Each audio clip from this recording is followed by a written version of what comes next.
అనకాపల్లిలో దేవాదాయ శాఖ భూముల వ్యవహారం తీవ్ర దుమారం రేపుతోంది. శ్రీ కన్యకా పరమేశ్వరి ఆలయానికి చెందిన సుమారు 100 కోట్ల విలువైన భూమిని నిబంధనలకు విరుద్ధంగా మార్పిడి చేశారంటూ జిల్లా కలెక్టర్పై వైసీపీ నేతలు మండిపడ్డారు. రాజకీయ ప్రయోజనాల కోసమే ఈ అక్రమాలకు పాల్పడ్డారని ఆరోపిస్తూ మాజీ మంత్రి గుడివాడ అమర్నాథ్ ఆధ్వర్యంలో క్షేత్రస్థాయి పరిశీలనకు వైసీపీ సిద్ధమైంది. ఈ ఉదంతంపై తక్షణమే సిబిఐ విచారణ జరిపించాలని విపక్ష నేతలు డిమాండ్ చేస్తున్నారు.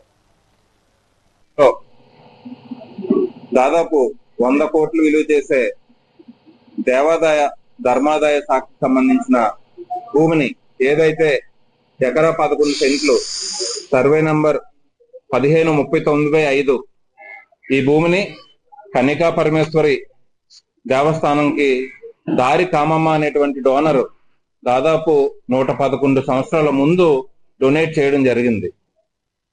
ఎందుకంటే ఈ కన్యకా పరమేశ్వరి టెంపుల్ కి అక్కడ ఉన్నటువంటి ఎవరైతే ఈ బ్రాహ్మణులు ఎవరైతే ఉన్నారో శత్రువు నడిపేదానికి ఈ దారి కామమ్మ అనేటువంటి డోనర్ డొనేట్ చేసినటువంటి ఈ భూమిని, ఈ ఎకరా 11 సెంట్ల భూమిని అధికారులు ప్రైవేట్ వ్యక్తులకి లబ్ధి చేకూర్చే విధంగా నిర్ణయాలు తీసుకోవడం జరిగింది. దీన్ని 2 రోజుల క్రితం మా అనకాపల్లి వైఎస్ఆర్ కాంగ్రెస్ పార్టీ అధ్యక్షులు అమర్నాథ్ గారు, అదేవిధంగా సీనియర్ నాయకులైనటువంటి ధర్మశ్రీ గారు, ముత్యాల నాయుడు గారు, అనకాపల్లి జిల్లాలో ఉన్నటువంటి ఎమ్మెల్యేలు అందరూ కలిపి మన విశాఖపట్నం వైఎస్ఆర్ కాంగ్రెస్ పార్టీ కార్యాలయంలో